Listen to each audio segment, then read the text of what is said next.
Ant-Man 3, तो जल्दी से बिल्कुल तैयार हो जाइए। मूवी की शुरुआत पास्ट में होती है, जहां पर Janet first time quantum drain में फंस गई थी और वो अपने सराउंडिंग्स की चीजें देखकर बहुत डर जाती है। तभी जेनेट पर कुछ क्रिएचर्स भी अटैक कर देते हैं। अब उनके अटैक से खुद को बचाने की वो कोशिश कर रही होती है। तभी जेनेट को वहां पर एक और शख्स दिखता है। वो जेनेट से पूछता है कि हम लोग कहां पर हैं, और वो शख्स कोई और नहीं बल्कि होता है कैंग द कॉन्करर। अब असल में कैंग कौन है ये हमें मूवी में आगे पता चलेगा। तो अब यहाँ से स्टोरी शिफ्ट होती है प्रेजेंट डे की तरफ, जहाँ हमें दिखाया जाता है स्कॉट लैंग, जो कि बहुत ही ज्यादा फेमस हो चुका है और लोग उसको बहुत ही ज्यादा प्यार और पसंद भी करने लगे हैं। और साथ ही होप भी अपने फादर की कंपनी खुद संभालती है और वो पिन पार्टिकल का इस्तेमाल दुनिया की मदद करने के लिए करती है। उन सब की जिंदगी बिना किसी परेशानी के मजे से कट रही होती है। यहाँ तक कि स्कॉट ने तो अपनी लाइफ के ऊपर एक बुक भी पब्लिश की होती है और वो चाहता है कि वो अपनी जिंदगी में एक अच्छा पिता बने। लेकिन तभी उसके पास पुलिस स्टेशन से फोन आता है कि आपकी बेटी को अरेस्ट कर लिया गया है। वो इसलिए क्योंकि वो बेघर हुए लोगों के सपोर्ट में प्रोटेस्ट करने वालों में शामिल थी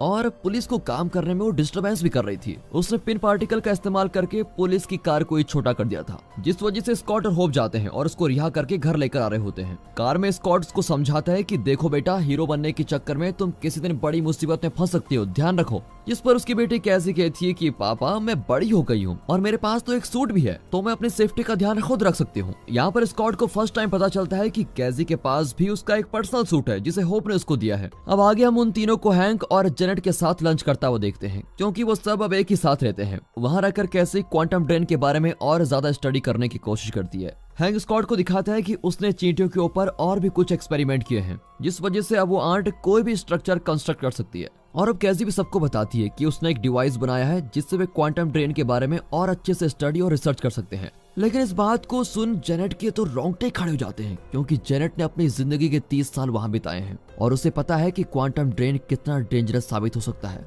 लेकिन कैसी उनसे कहती है कि क्वांटम ड्रेन के बारे में जानने के लिए उनको वहां जाने की कोई जरूरत नहीं है। इस डिवाइस की मदद से हम यहाँ बैठकर उस सब के बारे में जान सकते हैं जो वहां पर मौजूद है। साथ ही वो ये भी बताती है कि इस डिवाइस के जरिए क्वांटम ड्रेन में सिग्नल भेजा जाता है और फिर वहां की सारी चीजें ये डिवाइस दिखा देता है। अब सिग्नल का नाम सुनते ही जेनेट की रूह कांप जाती है और वो डिवाइस को तुरंत बंद कर देती है। बट अनफॉर्चुनेटली डिवाइस अपने आप शुरू हो जाता है और सबको अंदर खींच लेता है, यहाँ तक कि हैंक की चींटियां भी उसके अंदर चली जाती है और स्कॉट और कैसे एक साथ गिर जाते हैं। और जब वो अपने सराउंडिंग में देखते हैं तो बिल्कुल कंफ्यूज हो जाते हैं कि आखिर ये चीज क्या है और हम कहाँ पर आ गए हैं। दूसरी तरफ होप और हैंक अलग जगह पहुंच जाते हैं और वो मिलकर जेनेट को ढूंढ रहे होते हैं। तभी जेनेट आ जाती है और उन्हें खुद को छुपा कर रखने को कहती है। अब स्कॉट होप से बात करने की कोशिश कर रहा होता है, लेकिन उनमें कोई बात ही नहीं हो पाती। फिर वो कैसी को शांत रहने के लिए कहता है कि हम सुरक्षित हैं, तुम चिंता मत करो बेटी। लेकिन तभी उनके ऊपर एक बड़ा सा क्रिएचर अटैक कर देता है। वो क्रिएचर उन्हें मारने वाला होता है कि तभी कुछ लोग आकर उस क्रिएचर को मारकर उन्हें बचा लेते हैं।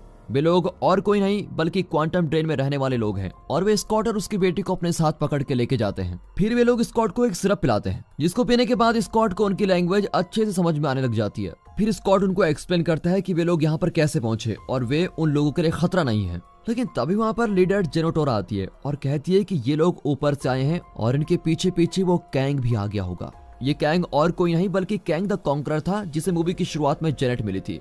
और अब कैंग ने उनकी दुनिया को तबाह करके बिल्कुल बद से बदतर बना दिया है। लेकिन यहाँ पर स्कॉट को कुछ भी समझ में नहीं आता कि आखिर ये कैंग है कौन। दूसरी तरफ जेनेट को कुछ लोग मिलते हैं जो जेनेट को पहले से जानते हैं। ये सब देखकर होप और हैंक पूरी तरह से शॉक हो जाते हैं कि जेनेट को ये लोग पहले से कैसे जानते हैं। और फिर वहाँ के लोग जेनेट को एक पालतू क्रिएचर देते हैं, जिससे वो लोग एक जगह से दूसरी जगह का सफर बिल्कुल आराम से तय कर सकते हैं। और फिर तीनों उस पर बैठकर एक जगह पहुंच जाते हैं, जहाँ जेनेट उनको भी वो ड्रिंक पिलाती है, जिसकी वजह से वे लोग भी वहाँ के लोगों की भाषा को अब समझने लगे हैं। जेनेट वहाँ अपने एक पुराने दोस्त से मिलकर वहाँ से बाहर जाने के लिए मदद मांगती है। दरअसल इस आदमी का नाम क्रैलर है और इसने कैंग के साथ लड़ाई में जेनेट की काफी मदद की होती है। लेकिन जेनेट के यहाँ से जाने के बाद उसने भी कैंग को ज्वाइन कर लिया था और क्रैलर अब उनको पकड़ना चाहता है। फिर किसी तरह वे तीनों बचकर उसी के शिप को लेकर वहाँ से भाग जाते हैं।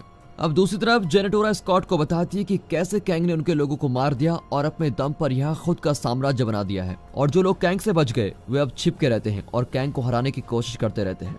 तभी कैंग को उनका ठिकाना पता चल जाता है और कैंग के सोल्जर्स उन लोगों पर खूब अटैक करते हैं। लेकिन जब सभी लोग अपनी अपनी जान बचाकर भाग रहे होते हैं, तभी कैसी देखती है कि जेनेटोरा को उन्होंने पकड़ लिया है। तो बिना एक पल गंवाए वो जेनेटोरा को बचाने के लिए चली जाती है और उसके पीछे पीछे हमारे सुपर हीरो आंटमैन भी चले जाते हैं। लेकिन तभी एक चेहरे से दिखने वाली बहुत बड़ी मशीन उन पर हमला कर देती है।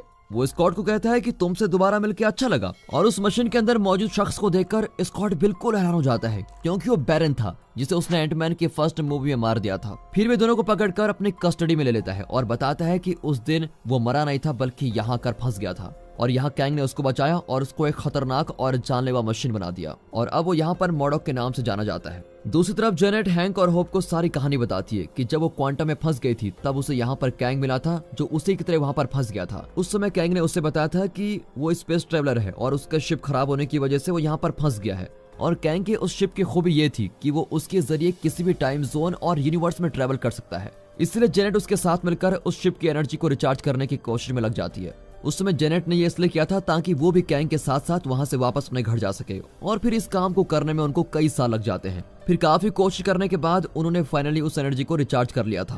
कैंग का ये शिप पूरी तरह से न्यूरोमाइंड से कनेक्टेड था, यानी कि इस शिप को सिर्फ कैंग का ही दिमाग कंट्रोल कर सकता था। लेकिन जैसे जेनेट उस शिप को छूती है तो उसको विजन आते हैं जिसमें कैंग ने कई यूनिवर्स को तबाह कर दिया होता है। दरअसल कैंग क्वांटम में फंसा नहीं था बल्कि किसी ने उसको यहाँ पर फंसाया था ताकि वो बाहर ना आ सके और किसी भी यूनिवर्स को डिस्ट्रॉय न कर सके। लेकिन जेनेट की मदद करने के बाद अब उसका शिप बिल्कुल एक्टिवेट हो जाता है और उसके पास उसका अपना सूट भी होता है। अब जेनेट को सब कुछ पता चलने के बावजूद भी कैंग कहता है कि मैं आपको आपके घर पहुंचा दूंगा और आपके प्लेनेट को भी कभी डिस्ट्रॉय नहीं करूंगा। लेकिन जेनेट को उस पर भरोसा नहीं होता, इसलिए वो उस एनर्जी को लेकर वहां से भागने लगती है। लेकिन कैंग के पास अब उसका सूट आ गया था, इसकी वजह से जेनेट को बहुत मुश्किल होती है। तो जेनेट के पास सिर्फ एक ही ऑप्शन बचता है और वो था एनर्जी कोर को अपने पार्टिकल से बहुत बड़ा करना और फिर वो उसको बहुत बड़ा कर देती है। इसकी वजह से कैंग उसकी एनर्जी कोर तक पहुंच नहीं पाता और तभी से कैंग हमेशा के लिए इस क्वांटम में फंस जाता है। लेकिन अब क्योंकि उसको उसका सूट मिल चुका था, इसी वजह से उसने वहां पर अपना एक एम्पायर खड़ा कर दिया और जेनेट कई सालों तक चुपके से उससे लड़ती रही। लेकिन बाद में हैंक ने उसको बचा लिया और उसको वापस घर ले आया। लेकिन सही सलामत घर आने के बावजूद भी जेनेट हमेशा यही सोचती थी कि उसकी गलती की वजह से कहीं क्वांटम ट्रेन तबाह ना हो जाए। फिर होप उससे कहती है कि हम सब साथ मिलकर कैंग को एनर्जी कोर लेने से रोक देंगे और फिर वो तीनों कोर को ढूंढने निकल पड़ते हैं। दूसरी तरफ कैंग एंटमैन की बेटी को मारने की धमकी देता है और उसे कहता है कि तुम मेरे लिए एनर्जी कोर लेकर आओ तभी मैं तुम्हारी बेटी को छोड़ूंगा। लेकिन जब स्कॉट कोर तक पहुंचता है तो उसे काफी अजीब सा महसूस होने लगता है, जिस वजह से स्कॉट कंफ्यूज होकर सोच में पड़ जाता है कि आखिर उसके वेरिएंट कैसे बन रहे हैं। लेकिन फाइनली जब स्कॉट अपनी सोच पर काबू पा लेता है तभी उसके बाकी वेरिएंट उसकी मदद करते हैं और वो एकदम ऊपर आ जाता है। अब स्टॉक उस कोर तक पहुंचने वाला होता है तभी वो नीचे गिरने लगता है, लेकिन तभी होप उसको वहां पर बचाने आ जाती है और फिर पिन डिस्क की हेल्प से उस कोर को फिर से छोटा कर लेते हैं। तभी वहां पर हैंक भी आ जाता है और वो उस कोर को कैंग को देने से मना कर देता है। तभी वहां पर कैंग भी आ जाता है और उस कोर को छीनने लगता है। स्कॉट और होप उसको रोकने की कोशिश करते हैं पर कोई फायदा नहीं होता और वो जेनेट को भी अपने साथ लेकर चला जाता है क्योंकि यहाँ पर हैंक मॉडॉक से लड़ रहा होता है। कैंग जेनेट को बताता है कि जब उसने टाइमलाइन में देखा तो मल्टीवर्स खुद ब खुद खत्म हो रहा था और इसके लिए खुद वहाँ के लोग जिम्मेदार थे और इसीलिए उसने उन पर कंट्रोल कर लिया और जो भी यूनिवर्स खतरा साबित हुआ उसने उसे पहले ही खत्म कर दिया। यही नहीं, उसने और अपने सारे वेरिएंट्स को भी मार डाला। लेकिन इन सब में उसे करोड़ों जान लेनी पड़ी, लेकिन इसके बावजूद भी उसे कोई फर्क नहीं पड़ता। यहाँ स्कॉट और होप के पास हैंक आता है जिसके पास उसकी एंट होती है जो कि बहुत ही जायंट होती है। हैंक बताता है कि इन चींटियों ने कई सालों को कुछ मिनट में ही बिता दिया है और ये अपनी इंटेलिजेंस से और भी ज्यादा स्मार्ट हो गई हैं और इन चींटियों ने ही मुझे ढूंढ निकाला। फिर जब कैसी को कैंग के सिपाही लेके जा रहे होते हैं तो उन सबको मारकर वो जेनेटर को छुड़ाने के लिए भाग जाती है। अब जेनेटर उससे कहती है कि मुझे मेरे लोगों को ये संदेश देना है कि हम एक साथ हमला करें ताकि हम उस कैंग द कॉन्करर को हरा सकें। तभी कैसी वहां के सिस्टम को कंट्रोल करके उन सबको एक मैसेज दे देती है और वो बताती है कि हम टावर के अंदर हैं और तुमको टावर के बाहर हमला करना है। अब इस मैसेज को स्टॉक भी सुन रहा होता है। फिर वो लोग टावर की तरफ बढ़ने लगते हैं। अब कैंग भी पूरे एम्पायर के साथ वहां से निकलने के लिए तैयार होता है और फिर कैंग एनर्जी कोर को अपने शिप में लगा देता है और निकलने के ऑर्डर दे देता है।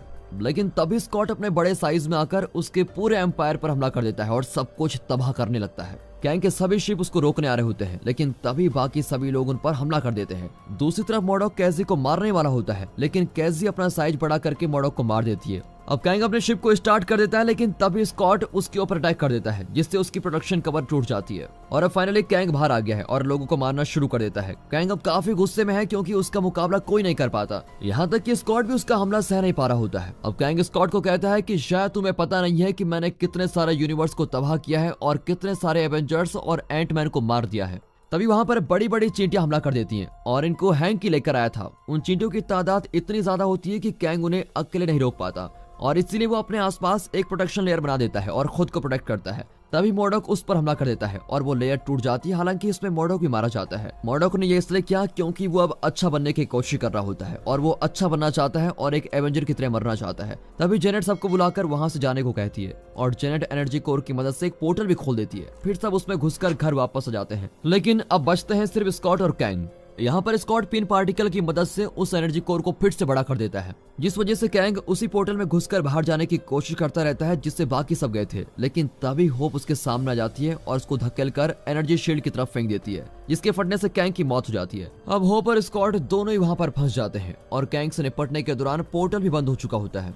लेकिन इसके बावजूद भी वो खुश होते हैं क्योंकि उन्होंने सबको बचा लिया है और कैंग भी मारा गया है। लेकिन तभी कैजी अपने डिवाइस से पोर्टल खोल देती है और वो दोनों वापस आ जाते हैं। और दोस्तों यहीं पर ये मूवी खत्म होती है।